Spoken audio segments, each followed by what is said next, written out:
Assalamualaikum warahmatullahi wabarakatuh. Dalam berkendara, kita selalu dihadapkan dengan pilihan yang stabil dan aman.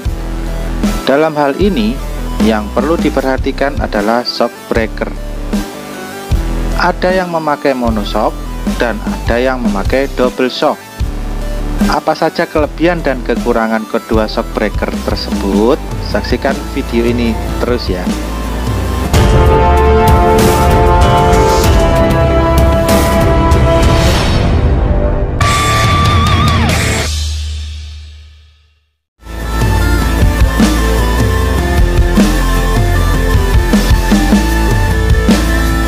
Redam kejut biasanya dikenal dengan nama suspensi atau juga shock breaker, adalah salah satu komponen yang menjadi pertimbangan seseorang sebelum menentukan pilihan untuk membeli sepeda motor. Shock breaker sendiri berfungsi untuk meredam kejut dari jeleknya kondisi jalan yang dilintasi dan juga memiliki peran penting untuk kestabilan saat berkendara. Tidak hanya itu, shock breaker membantu meredam getaran saat kendaraan melintasi jalanan berlubang. Bagi orang yang awam, mungkin belum banyak yang mengetahui jika shock breaker pada sepeda motor yang sering kita jumpai di jalanan itu memiliki dua jenis, yakni monoshock dan double shock. Lalu, apa saja perbedaan di antara keduanya? Adakah keunggulannya dan adakah kekurangannya dari masing-masing jenis shock breaker tersebut? Berikut penjelasannya. Tapi sebelum itu, bagi kalian yang belum subscribe, silakan menekan tombol subscribe, karena dengan subscribe berarti kalian telah mendukung channel ini lebih berkembang lagi. Oke, kita lanjut. Perbedaan jenis shock breaker motor. Yang pertama, monoshock.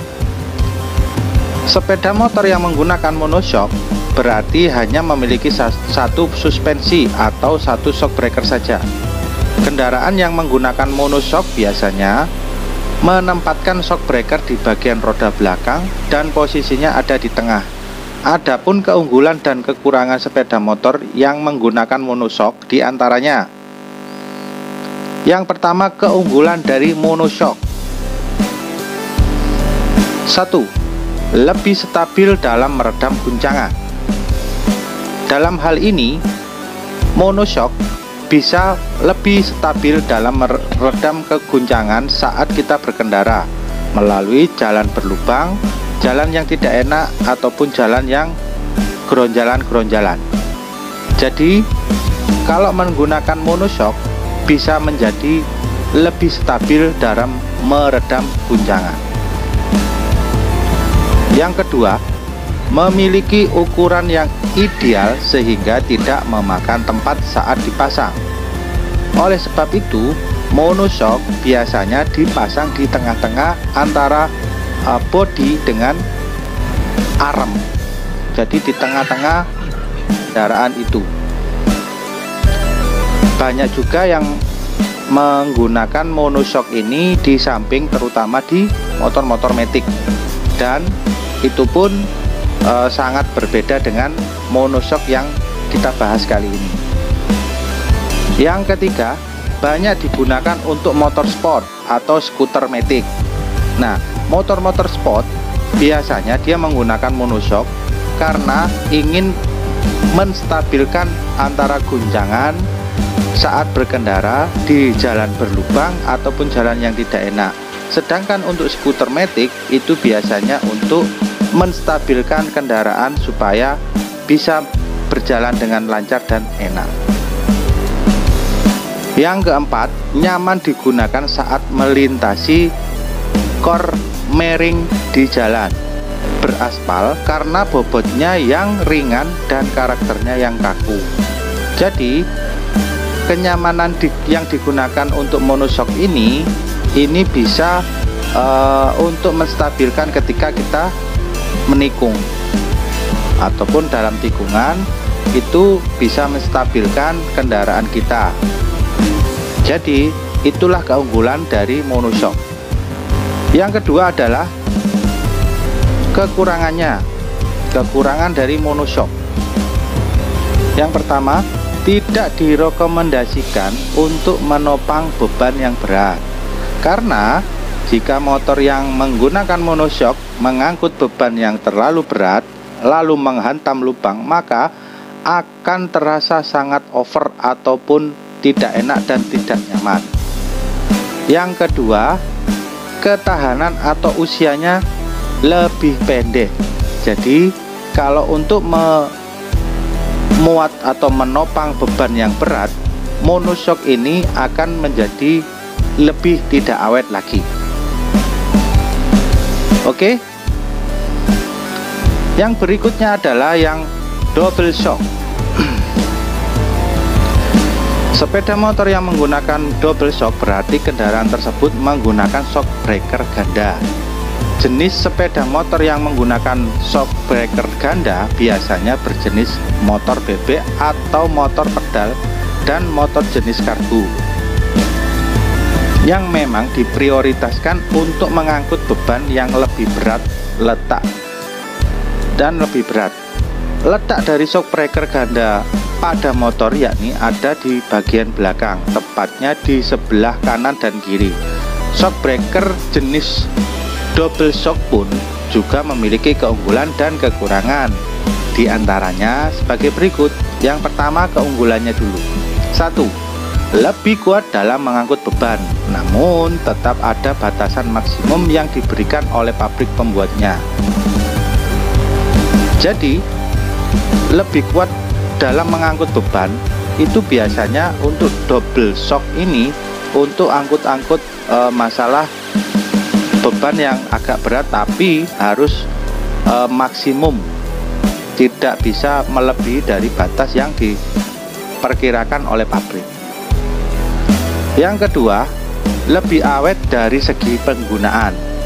Jadi double shock ini lebih awet karena dia menopang dua-duanya dari bodi dan arm. Jadi kemungkinan untuk kerusakan sangat minim sekali.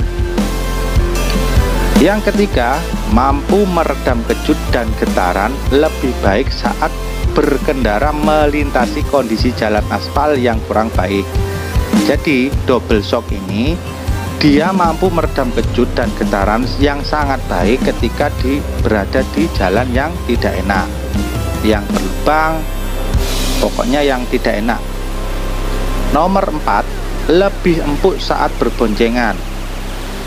Karena double shock ini dirancang khusus untuk pengguna sepeda motor supaya dalam berboncengan itu tidak ada getaran yang sangat keras. Yang kelima, memiliki biaya perawatan yang lebih murah. Karena dia menggunakan double shock, akhirnya kanan dan kiri itu bisa menopang beban yang